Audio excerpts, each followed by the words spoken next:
Hello बच्चों। हाँ विधि,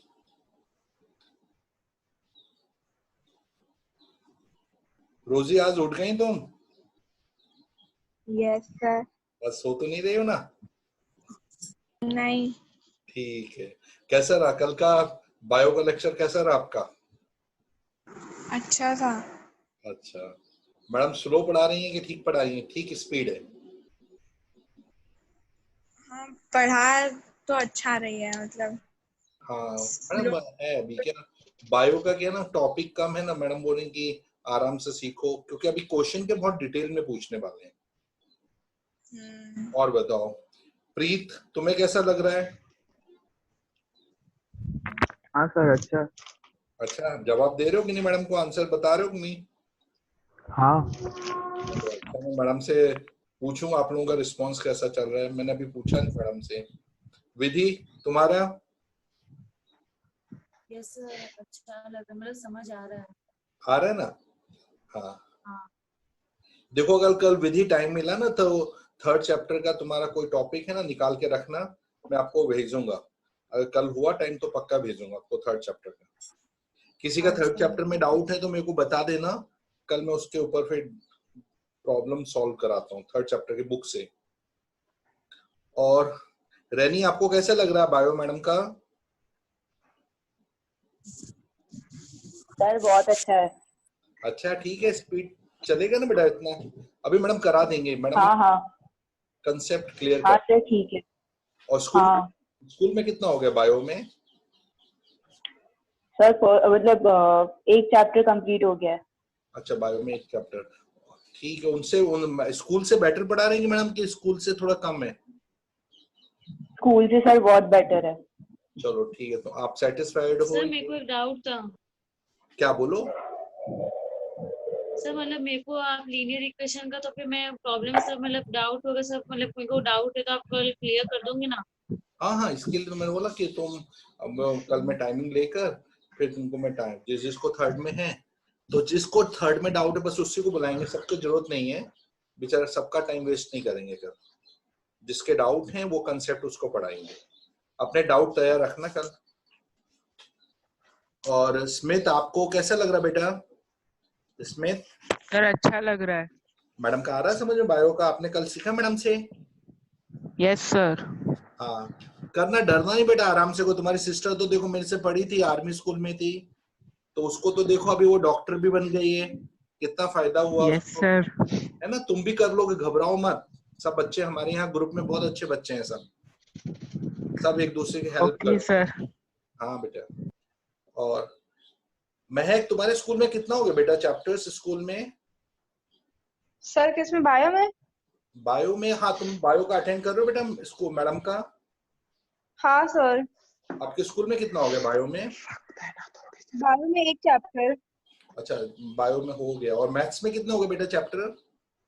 linear equation, linear equation में चल रहा है, चैप्टर 3 चल रहा है। चल रहा है? अच्छा चलो, उसमें आपको क्लियर हो रहा है कि कोई प्रॉब्लम आ रही है तो कल मैं डाउट सेशन रख रहा हूँ थर्ड का, तो मैं आपको हेल्प और करता हूँ। सर, अगर हो तो डाउट हाँ आना है, कोई सर। कंपलसरी नहीं है बेटा। अगर डाउट हाँ हो सर, डाउट तो है। तो आप निकाल के रखना, तो मैं क्या कॉमन में रखने वाला हूँ कल। ठीक और है सर। हाँ पक्का बेटा, ऐसे मैं ट्राई कर रहा हूँ। और अमर, अमर तुम भी तो रचना में हो ना बेटा? अमर, रचना में हो ना बेटा? लग रहा है पहुंच नहीं रही आवाज, कोई बात नहीं। कृष्णा, आपने कितने चैप्टर हो गए आपके? आपने कितने कर लिए सेल्फ स्टडी करके? कृष्णा, आपने कितने कर लिए बेटा? कृष्णा को भी आवाज नहीं पहुंच रही। सर कृष्णा या कृषा? कृष्णा तो अभी शायद ज्वाइन नहीं, कृष्णा है। कृष्णा, कृष्णा ने ज्वाइन कर लिया? अच्छा कृष्णा, चलो हाँ। Thank you Krishna. थोड़ा थोड़ा करना, तुमने बीच में किया ना बेटा, नए चैप्टर में शायद तुम्हें समझ में आएगा। तुम्हें भी मैं एक्स्ट्रा क्लासेस लूंगा, हाँ सर। ठीक है? चिंता नहीं करो जितना। और कृष्णा, तुम्हारा कितना हुआ बेटा? इसमें साइंस में, बायो में, मैथ्स में मैथ्स में कितने कर लिए तुमने? सर मैथ्स में हमारे स्कूल में चैप्टर 1 हो गया, फिर चैप्टर 2 हो गया, चैप्टर 8 हो गया। 8th करा दिया। 8th स्कूल में ट्रिगो चालू हो गया था क्या? खत्म मतलब सर ने छुट्टियों के 1-2 सेशन लेके खत्म कर दिया। अच्छा चलो, वो तो मैं ट्रिगो ले लूंगा, तुम्हें अच्छे ढंग से कराऊंगा, उसकी चिंता नहीं। चलो फिर अपने आगे आज के अभी अब वर्ड प्रॉब्लम्स हमारी हैं, जो क्वाड्रेटिक में किस तरह के वर्ड प्रॉब्लम है। और देखो अभी आप लोग दोनों मेथड यूज कर सकते, कोई भी मिडिल टर्म होता है मिडिल टर्म स्प्लिट कर सकते हो, अगर आपको नहीं मिडिल टर्म हो रहा तो आप डिस्क्रिमिनेट मेथड से भी कर सकते हो। मैं यहाँ पर वर्ड प्रॉब्लम आपको एक एक करके बता रहा हूँ, आप लोग देखो और उसके साथ मेरे साथ इक्वेशन बनाओ। देखो पहली वर्ड प्रॉब्लम आज की है,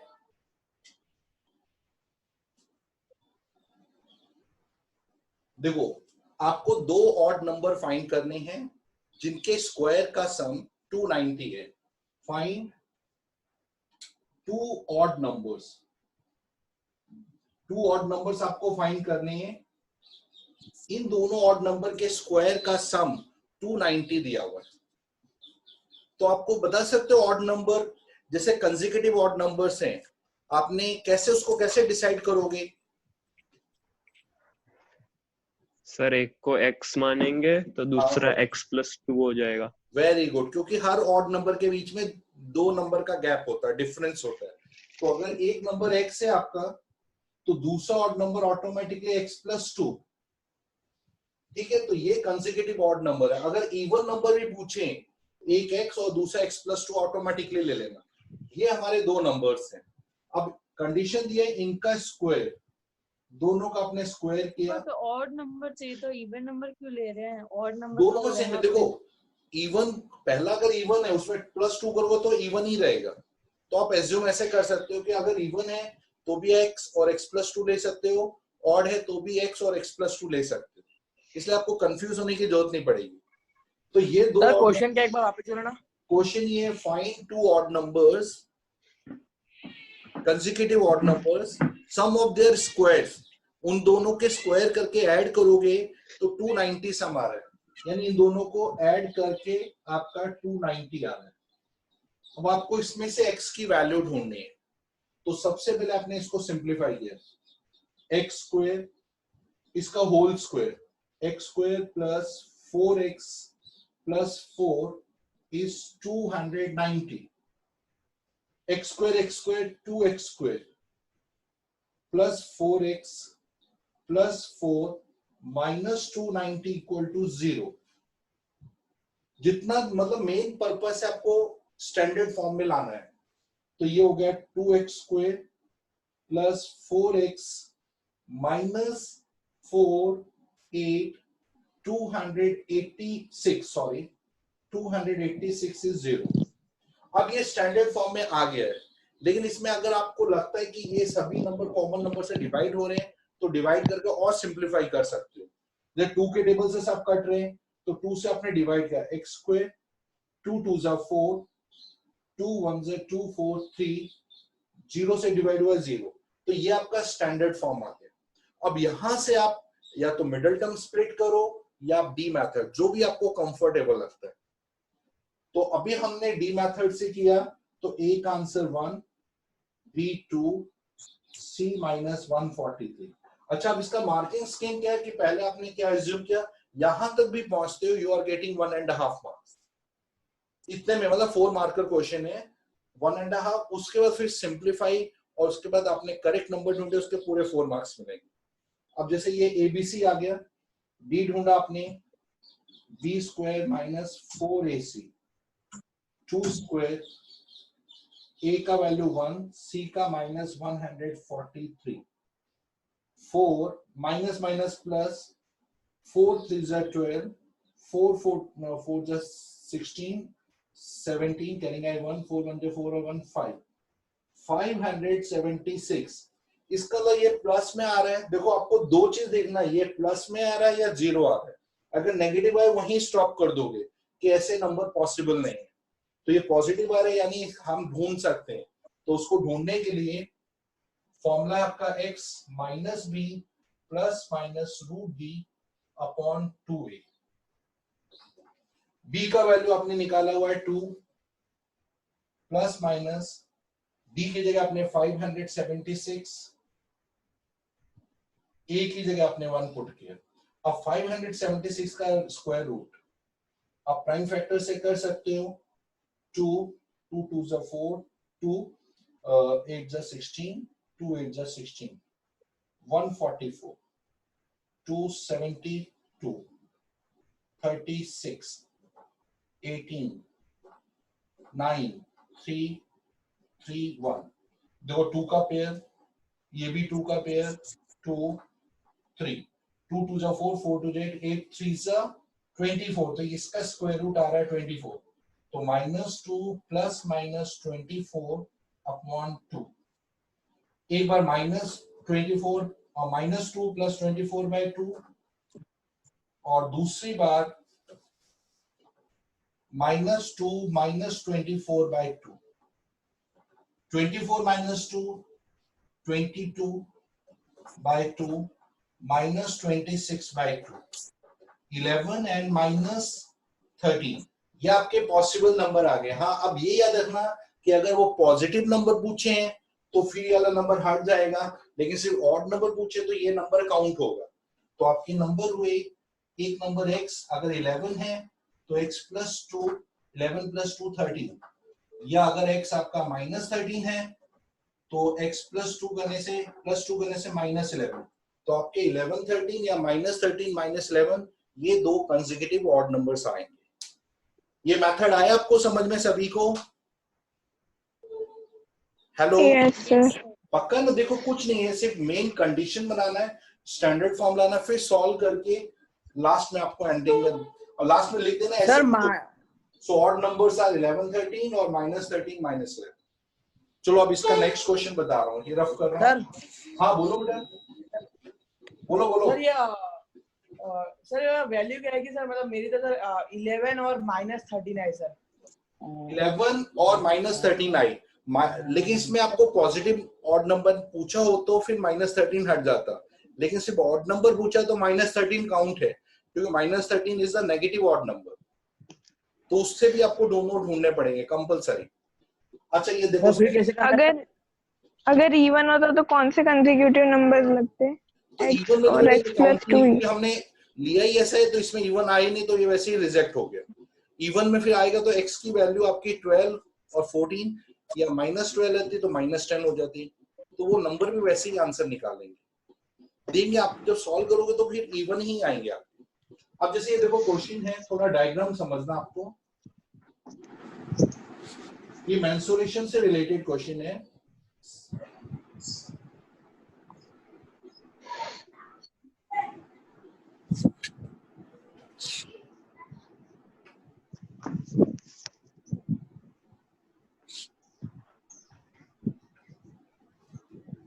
अच्छा देखो, मैं आप लोगों को क्वेश्चन पहले समझा दूं।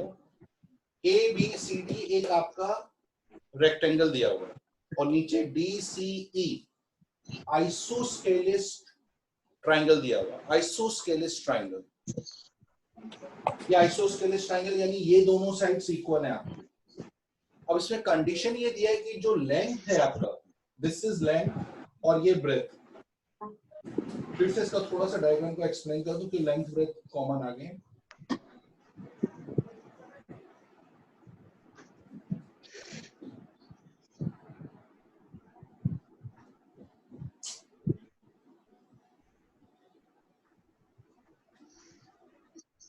देखो ABCD आपका एक रेक्टेंगल, ADE आइसोस्केलिस ट्रायंगल, इसमें आपका जो लेंथ है वो ब्रेथ से 3 यूनिट ज्यादा है।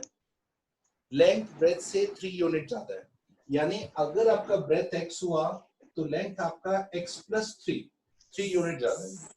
अब ये जो रेक्टेंगल का एरिया है वो इस ट्रायंगल से 4 यूनिट ज्यादा है, तो आपको इस रेक्टेंगल की लेंथ और ब्रेथ फाइंड करनी है। ये जो ब्रेथ है वो इस ट्रायंगल का बेस है और ये अल्टीट्यूड।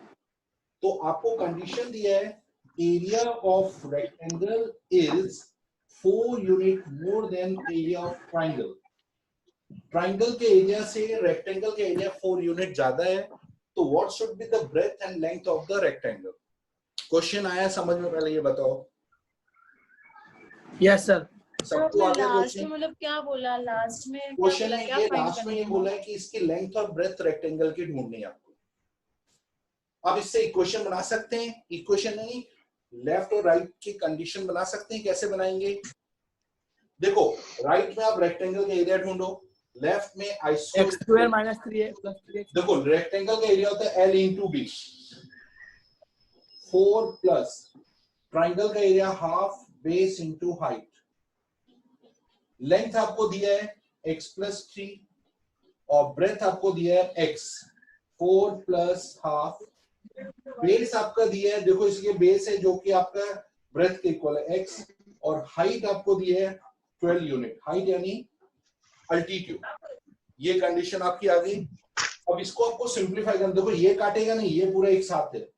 अब इससे इसको 2 6 12, x into x, x square, 3x, 4 plus 6x, 6x। अब सबको राइट हैंड साइड में लेकर आ गए, x square plus 3x minus 6x minus 4 equal to 0, x square minus 3x minus 4 equal to 0। देखो ये आपका एक स्टैंडर्ड फॉर्म आ गया। अब आपको मिडिल टर्म स्प्लिट भी कर सकते हो, आपको पता 4 1 जा 4 और 4 और 1 का प्रोडक्ट 4 भी आता है, तो ये मिडिल टर्म से भी हो सकता है और उससे भी हो सकता है। d² = 4 माइनस ac वाला भी फॉर्मूला से कर सकते हैं। हाँ, उससे भी निकाल सकते हो। डी मैथ में मैंने बताया 2 मेथड है आपके पास।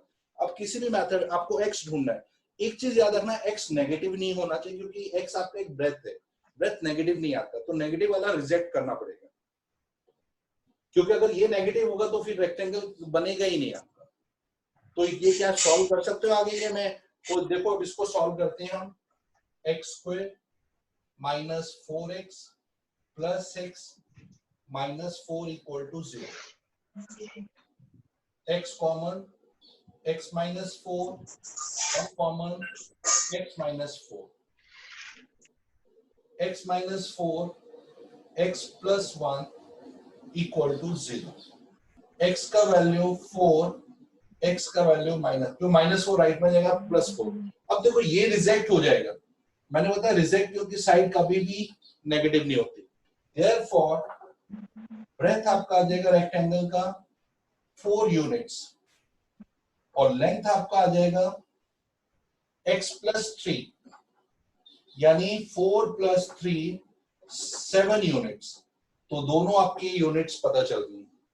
बस ये कंडीशन जो दिया उसको आपको ध्यान से फॉलो करना पड़ेगा। ये आ गया आप लोगों को समझ में? हेलो रोजी, आपको आया बेटा समझ में? सर इसको Yes, डी वाली sir. मेथड से एक बार करके दिखाना सर। हाँ, क्या बोलो, फिर से बोलो, क्या बताऊं मैं, फिर से क्या बताऊं? सर वो डी वाली मेथड से एक बार इसको सॉल्व करना सर एक बार। डी मेथड से, डी मेथड से भी हो जाएगा। आप डी मेथड करना चाहते हो, इसको रफ कर देते हैं, डी मेथड बता देते हैं। दो डी में तो क्या होता है, पहले आपको डी एबीसी ढूंढना पड़ता है। ए का वैल्यू आ रहा है 1। अच्छा, डी मेथड को डी मेथड मत बोलना, क्वाड्रेटिक फॉर्मूला बोलना। कभी भी एग्जाम में उसका नाम है quadratic formula. a equal to 1, b equal to -3, c equal to -4। अब सबसे पहले हमने d निकाला, b square minus 4ac, b में -3 स्क्वायर, a में 1, c में -4, माइनस में प्लस 16। देखो आपका +25 आया। इसका मतलब इसके x की वैल्यू हम ढूंढ सकते हैं। तो अब x का वैल्यू ढूंढने के लिए सिर्फ नेगेटिव नहीं होना चाहिए, 0 आएगा तो भी ढूंढोगे। तो इसका रियल एंड अनइक्वल वैल्यूज आ रहे। ये फॉर्मूला हो गया। b की जगह आपने पुट किया, b का वैल्यू हमने निकाला है -3, ब्रैकेट के अंदर देखो माइनस तो है, फिर ब्रैकेट में -3, d की जगह आपने 25 डाला, a में आपने पुट किया 1, 3 प्लस माइनस 25 का रूट तो आपको पता 5 होता है, 2, पहले 3 प्लस 5/2, 3 माइनस 5/2, 8/2 4 आया, -2/2 माइनस, अब देखो वही आंसर है 4 - 1, तो -1 हट जाएगा, 4 आपका ब्रेथ और 4 + 3 7 आपका लेंथ आ जाएगा। दोनों मेथड से आपके आंसर निकलेंगे, आप कोई भी मेथड अप्लाई कर सकते हो। ठीक है, समझ में आ गया आप लोगों को? चलो नेक्स्ट क्वेश्चन ध्यान से सुनना।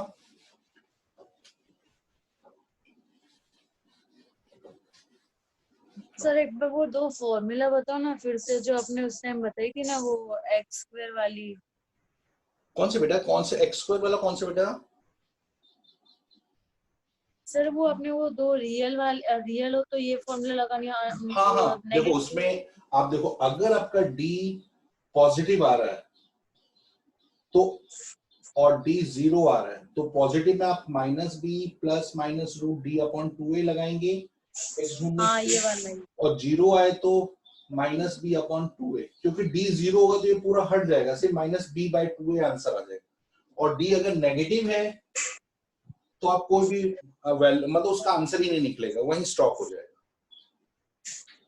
चलो अब मैं नेक्स्ट क्वेश्चन बोल रहा हूं, अपस्ट्रीम डाउनस्ट्रीम। देखो अपस्ट्रीम का मतलब है कि एक क्वेश्चन है, एक बोट, ये बोर्ड एग्जाम में काफी बार पूछा ये क्वेश्चन, जो ध्यान से समझना। एक बोट अपस्ट्रीम 24 किलोमीटर अपस्ट्रीम जा रही, मतलब अगेंस्ट वाटर जा रही है, पानी इस साइड बह रहा है और बोट ऊपर की साइड जा रही है। ये 24 किलोमीटर कवर कर रही है और उसकी खुद की स्पीड बोट की 18 किलोमीटर पर आ रही है।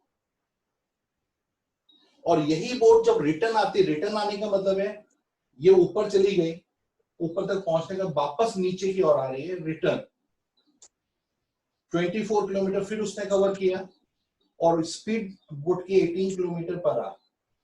उस समय उसको 1 घंटा कम लग रहा है, ऊपर जाने में जितना टाइम लग रहा था। स्पीड क्या है? क्वेश्चन ये है कि एक बोट 24 किलोमीटर अपस्ट्रीम जा रही है और जब वो डाउन रिटर्न बैक आ रही है, डाउन स्ट्रीम आ रही है, तो उसको 1 घंटा कम लग रहा है।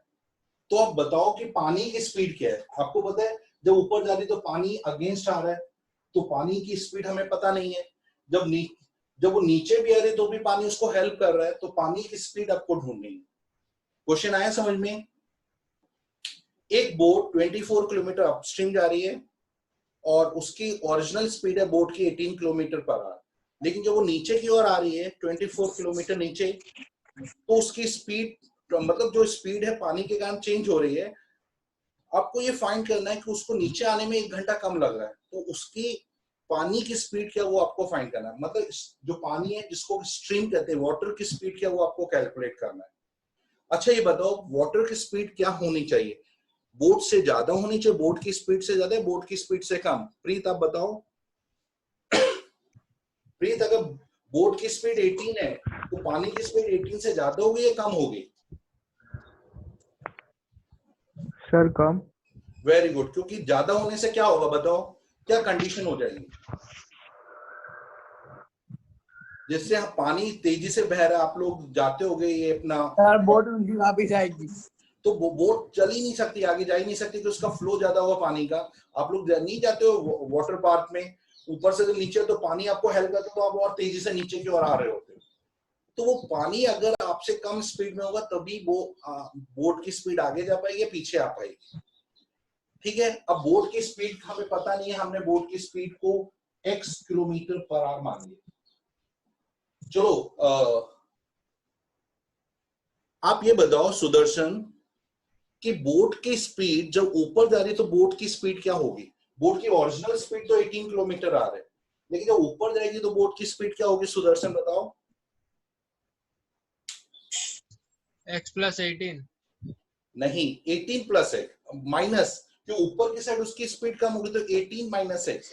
अब जैसे कभी पुल में चढ़ते हो तो आपकी स्पीड कम हो जाती है, तो वो कम क्यों होती है? क्योंकि रोड का नीचे उतरते समय ज्यादा बढ़ती है ना, मतलब जब वो नीचे की ओर आएगा तो बढ़ेगी, ऊपर की साइड बोट की स्पीड हो जाएगी खुद की स्पीड से, पानी की स्पीड उसको कम कर देगा 18 - x। और जब ये नीचे की ओर आएगी तो बोट की स्पीड 18 + x, 18 + x, क्योंकि नीचे की ओर फ्लो कर रहा है। ठीक है, समझ में आ गया? अब क्वेश्चन क्या दिया है, उसको जो ऊपर जो टाइम है वो नीचे वाले टाइम से 1 घंटा ज्यादा लग रहा है। ऊपर का time 1 hour more than time of down, नीचे आने में उसको जो टाइम लग रहा है वो 1 घंटा कम लग रहा है ऊपर जाने में। यानी ऊपर वाला टाइम नीचे वाले टाइम, मतलब बोट को जो ऊपर जा रही है अपस्ट्रीम जा रही है 24 और नीचे आ रही है तो ऊपर जाने में उसको 1 घंटा ज्यादा लग रहा है कंपेयर टू डाउन स्ट्रीम आने में। ये एक रिलेशनशिप है। तो बताओ इक्वेशन कैसे बनाएंगे? कृष्णा बताओ। ये कंडीशन हाँ बोलो। Distance to speed into time होता है ना सर? यहाँ तो फिर कंडीशन टाइम को डिस्टेंस में कन्वर्ट करो। तो टाइम का क्या फॉर्मूला होता है? रेनी आप बताओ टाइम का formula. Distance upon speed. Very good. Time का फॉर्मूला था डिस्टेंस अपॉन स्पीड। टाइम का फॉर्मूला है डिस्टेंस अपॉन स्पीड, बिल्कुल सही है। अच्छा ये जैसे टाइम है, वंस जैन आप बताओ टाइम ऑफ अपस्ट्रीम के लिए हम किस तरह से टाइम ऑफ अपस्ट्रीम को कैसे रिप्रेजेंट करेंगे?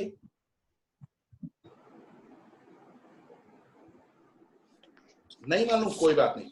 देखो डिस्टेंस अपस्ट्रीम में जा रहा है, डिस्टेंस है 24 और ऊपर उसकी स्पीड है, मैंने बताया ऊपर उसकी स्पीड कम हो रही बोर्ड की 18 माइनस है, क्योंकि टाइम फाइंड करने के लिए डिस्टेंस को स्पीड से डिवाइड करना है।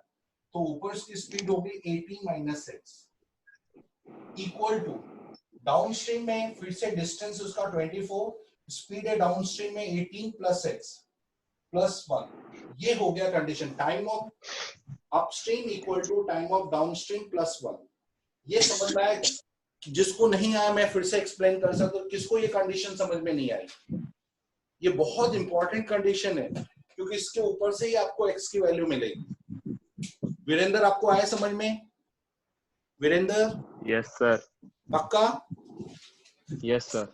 अब देखो यहां से x ढूंढना है, तो x ढूंढने के लिए आपको सिंपल एलसीएम मेथड अप्लाई करना है। तो हम क्या करते हैं, x वाली टर्म को एक साइड भेज देते हैं। 24 upon 18 minus 6 minus 24 upon 18 plus 6 equal to 1।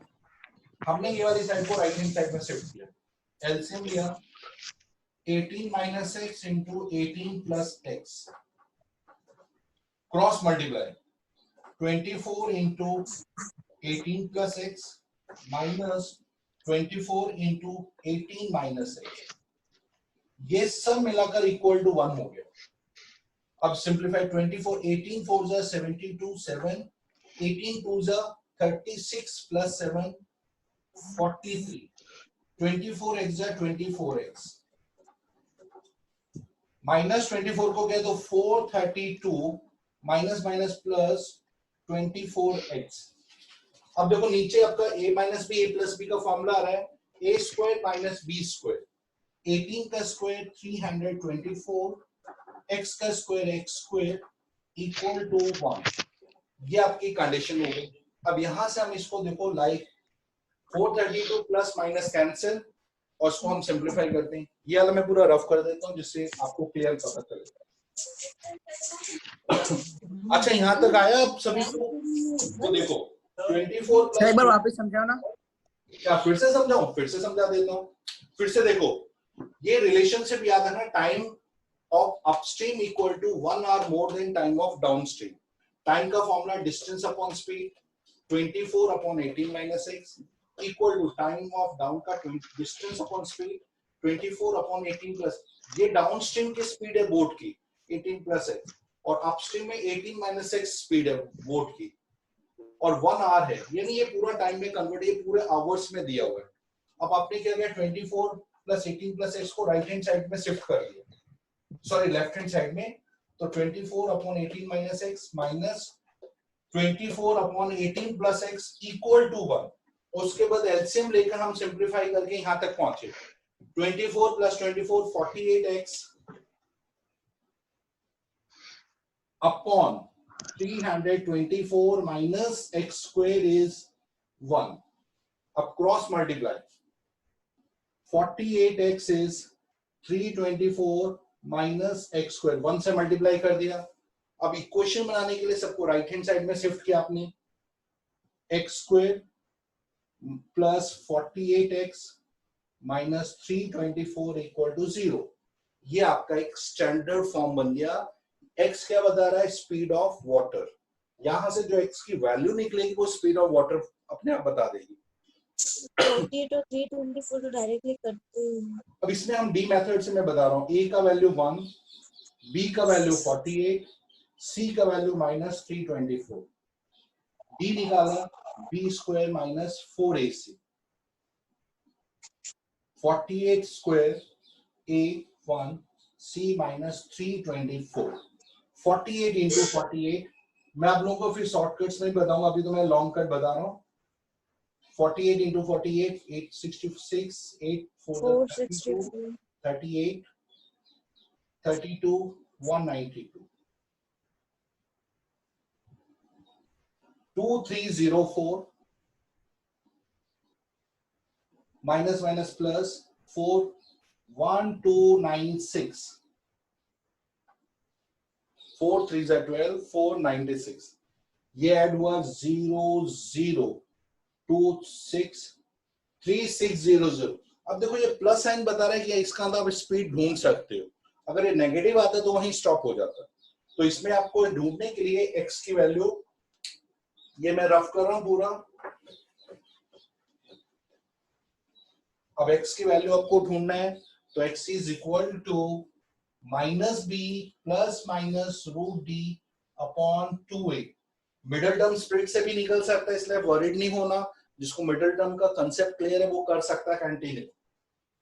x is minus b, b का वैल्यू आ रहा है 48 प्लस माइनस 3600, d का वैल्यू, a का वैल्यू 1 माइनस 48 36,000 का है, 36 का 6 डबल जीरो का देखो 36 का रूट 6 और डबल जीरो का 0 तो 60 इसका रूट आ गया। Minus 48 plus 60 upon 2 minus 48 minus 60 upon 2। 60 में से 48 गया 12 अपॉन 2 माइनस 108 अपॉन 2। ये आ गया 6 और ये आ गया माइनस 54। लेकिन नेगेटिव स्पीड पॉसिबल नहीं है। नेगेटिव स्पीड क्यों पॉसिबल नहीं है? आप लोगों को पता है कि आप नेगेटिव चलोगे तो पीछे की ओर जाओगे तो उससे तो एक्सीडेंट हो जाएगा। तो स्पीड शुड बी पॉजिटिव। तो ये नेगेटिव वाला आप हटा दोगे तो speed of the water is 6 kilometre per hour. ये है आपका, देखो डी मेथड से कितना आसान हो गया। कॉम्प्लिकेटेड क्वेश्चन भी आप आसानी से कर पा रहे हो। ये समझ में आ गया? हाँ रेनी आपको आए बेटा समझ में कैसे किया? हाँ सर। ये बहुत इंपॉर्टेंट बोर्ड एग्जाम में, ये एक्चुअली टेक्स्ट बुक का एग्जाम्पल है। मैंने आज आपको वर्ड प्रॉब्लम्स भेजी हैं बोर्ड एग्जाम के, देख लेना आपके सबके मैसेज मिल गया होगा। जो बोर्ड एग्जाम में कैसे क्वेश्चन है वो सब भेजे हुए हैं। ये टेक्स्ट बुक का एग्जाम्पल है जो मैंने आपको एक्सप्लेन किया है। जब देख लेना, अगर नहीं समझ में टेक्स्ट बुक से भी समझ लेना। 4.3 से पहला वाला एग्जाम्पल है। 4.3 के एक्सरसाइज स्टार्ट होते उस समय ये दिया हुआ एग्जाम्पल। सर। हाँ बोलो बेटा, कृष्णा बोलो। सर मतलब हमको एग्जाम में आएगा तो हम लोग को सर मतलब ऐसा कंपलसरी देंगे कि हमको यही मतलब ये डी वाला मेथड क्या बोलते हैं नहीं नहीं नहीं, वाला मेथड। देखो वर्ड प्रॉब्लम एक्चुअली हम लोग ये मेथड, जो एक चीज बिल्कुल क्लियर कर दो, आप लोग ये मेथड इसलिए सीख रहे हो, आप स्किल्स बढ़ा रहे हो कि ऐसी कोई भी प्रॉब्लम्स आपके फेस होती है तो आप उसको कोई भी मेथड से करो। तो आपके पास ऑल्टरनेट तरीके हैं। मिडिल टर्म स्प्लिट करो या डी, तो आपको कोई भी मेथड से कर सकते हो। एग्जाम में कभी नहीं पूछेंगे आप डी से करो या मिडिल टर्म से करो। आपको जो आसान लगता है उससे करो। आप सिर्फ एक्स ढूंढ के दिखाओ उनको, इसलिए घबराने की जरूरत नहीं, आप कोई भी मेथड अप्लाई कर सकते हो। क्या होता है कभी कभी मिडिल टर्म स्प्लिट करने में प्रॉब्लम्स आती है तो ये डी वाला बहुत आसानी से निकल जाता है। सिर्फ एक यहाँ प्रॉब्लम है, जब हम स्क्वायर रूट निकाल रहे होते हैं, अगर आपको मेथड्स नहीं पता है प्राइम फैक्टराइजेशन, तब आप लोग दिक्कत में आ जाते हैं। लेकिन वो प्राइम फैक्टर सर बट ये डी स्क्वायर मेथड के बाद क्या कौन सी मेथड है? जो दो फॉर्मूला वाले वो वाले करने हैं? अगर रूट पॉजिटिव में आए, ये देखो डी पता चल जाए प्लस में आ रहा है तो ये वाला फॉर्मूला आ जाएगा। 0 आए तो मैंने माइनस बी अपॉन 2 है, और नेगेटिव है तो वहीं छोड़ देना है। बोला ये हो ही नहीं सकता, वो क्वेश्चन ही गलत होगा, इसलिए डी नेगेटिव आता है। ये जो डी है वो डिसाइड करता है कि आप कर रहे हो कि गलत कर रहे हो या सही कर रहे हो, बताता है। तो ये आपको परफेक्शन बताता है। लेकिन मिडिल टर्म में आपको आइडिया नहीं होता है, आप सोचते हो आप राइट कर रहे हो। देखो एक और वर्ड प्रॉब्लम मैं आपको बता रहा हूं, उसको आप लोग ट्राई करोगे, उसकी इक्वेशन आप बनाओगे। क्या हुआ, क्यों हंस रहे हो बड़ी जोर से? क्या थक गए क्या आप? चलो एक सिंपल सा क्वेश्चन है, बहुत टफ नहीं। कितना भाई टाइम देख लेते हैं, कितना टाइम है उसी के हिसाब से। एक छोटा सा क्वेश्चन है। एक आपको सर्कल दिया हुआ है जिसका डायमीटर 13 सेंटीमीटर। ये सर्कल जिसका डायमीटर 13 सेंटीमीटर, ये एक सेमी सर्कल में कहीं भी आप एक पॉइंट, आपने पी पॉइंट लिया और इस डायमीटर के एंड पॉइंट से ए और बी, आपने पी को ए से ज्वाइन किया, पी को बी से। क्वेश्चन ये दिया है कि पीए और पीबी के बीच में जो डिफरेंस आ रहा है वो 7 सेंटीमीटर का आ रहा है। क्या ये राइट है या रॉन्ग, ये आपको चेक करना है। ये दोनों के बीच में सपोज ये डिस्टेंस x है, तो ये अगर ज्यादा है तो ये x + 7 तभी आपका 7 डिस्टेंस होगा। इसको x माना डिस्टेंस, तो ये x + 7 हो जाएगा। आप बता सकते हो इसमें आप कैसे इक्वेशन कैसे बनाओगे? कौन बताएगा इसको, तीनों को कैसे रिलेट करेंगे? एक बार फिर से क्वेश्चन पाइथागोरस फिर से मैं बता रहा हूँ। देखो एक सेमी सर्कल, एक सर्कल है जिसका डायमीटर 13, सेमी सर्कल के अंदर एक पॉइंट P दिया है, P से जो डायमीटर का एक एंड पॉइंट है वहां का डिस्टेंस लिया x, और P से B दूसरा डिस्टेंस उससे 7 ज्यादा है तो x + 7। आपको ये प्रूव करना है कि ये दोनों के बीच में जो डिस्टेंस वो 7 राइट है या रॉन्ग। तो इसके लिए आपको x की वैल्यू निकालनी पड़ेगी, तभी पता चलेगा। तो आपको पहले इन तीनों के बीच में क्वाड्रेटिक इक्वेशन बनाना है। कैसे बनाएंगे? Pythagoras theorem. लेकिन आपको पता है कि सेमी सर्कल में ये एंगल कितने डिग्री का होता है? 90। Very good. लास्ट ईयर पढ़ा था angle in semi circle is right angle, तो पाइथागोरस बिल्कुल अप्लाई हो गया। तो पाइथागोरस आप लो, पाइथागोरस में x² + x + 7² इज 13²। पाइथागोरस की कंडीशन आ गई। लेकिन इसके लिए 90 आपको दिया नहीं है, आपको खुद सोचना पड़ेगा। Angle in semi circle is right angle. अब यहां से हमने इसको सिंपलीफाई किया, x² a² + 2ab 2 7 14x + 49 169 x² 2x² 14x 49 में से इसको माइनस किया राइट में तो -120। सभी 2 के टेबल से जा रहे हैं। x² + 7x - 60, ये आपका स्टैंडर्ड इक्वेशन बन गया। अब ये राइट है या रॉन्ग मैंने बताया डी से आप डिसाइड करोगे। तो आपने देखा डी में ए का वैल्यू 1, बी का वैल्यू 7, सी का वैल्यू -60, डी आया b² - 4ac, 7² 4, a का 1, c का -60, 49 + 240 289। विधि बताओ ये इक्वेशन करेक्ट है रॉन्ग, और करेक्ट है स्टेटमेंट की गलत है? करेक्ट है, क्योंकि प्लस आ रहा है यानी करेक्ट, जीरो आएगा तो भी करेक्ट, सिर्फ नेगेटिव नहीं आना चाहिए। तो अब x की वैल्यू ढूंढने के लिए फॉर्मूला -b + -√d/2a। b की जगह आपने पुट किया 7। आप लोगों को पता है 289 किसका स्क्वायर रूट, 289 का स्क्वायर रूट क्या होता है? 17। वेरी गुड, 17 a का वैल्यू 1, -7 + 17/2 -7 - 17/2, 17 - 7 10 10/2 is 5, 24/2 -12। लेकिन डिस्टेंस नेगेटिव नहीं होता तो डिस्टेंस कट गया, तो ये 5 हो गया और ये 5 + 7 12, यहाँ 5 और ये 12। देखो पाइथागोरस बन भी गए, 5 12 13 ट्रिपलेट भी आ गए आपके। तो ये है क्वेश्चन, जो इस तरह के क्वेश्चन मैंने आपको काफी भेजे हैं। देख लो आपको शायद मिल भी गए होंगे मैसेज। तो आप प्रैक्टिस करना और एक काम करना, टेक्स्ट बुक का 4.3 एक्सरसाइज कर लेना। वर्ड प्रॉब्लम पूरा नहीं, उसमें जो वर्ड प्रॉब्लम्स है उसको ट्राई करना। उसके जो भी सर क्वेश्चन तो फिर कल कितने बजे टाइम सेंड करोगे वो लीनियर वो मैं इक्वेशन बता के दूंगा। लिए? अगर देखो कल का टाइम देखना पड़ेगा, संडे भी है ना, कुछ काम तो नहीं है, वो देख के मैं आपको बता सकता हूँ। नहीं भी हुआ तो भी आपको मैसेज कर दूंगा। तो कल सबसे पहले तो ये देखो 4.3 में वर्ड प्रॉब्लम्स आपको ट्राई करनी है, और उसके डाउट मंडे को ट्यूसडे को पूछने हैं आपको। थर्सडे को आपको मैं टेस्ट ले रहा हूँ इस चैप्टर का, इसलिए थर्सडे को आप रेडी रहना ये चैप्टर तैयारी करके। टेक्स्ट बुक से ही टेस्ट है, टेक्स्ट बुक से बाहर कुछ नहीं पूछूंगा। कैसे लोगे सर? हाँ ये क्वेश्चन है कैसे लूंगा, उसके लिए मैं आपको ट्यूसडे को मेथड बताऊंगा किस तरह से मैं टेस्ट कंडक्ट करने वाला हूँ। तो वो मेरे को आइडिया, आपका ओपन बुक है, आप ओपन बुक यूज कर पाएंगे, लेकिन आप लोग ईमानदारी से करेंगे तो आपको फायदा होगा, बेईमानी करोगे तो फिर फंस जाओगे।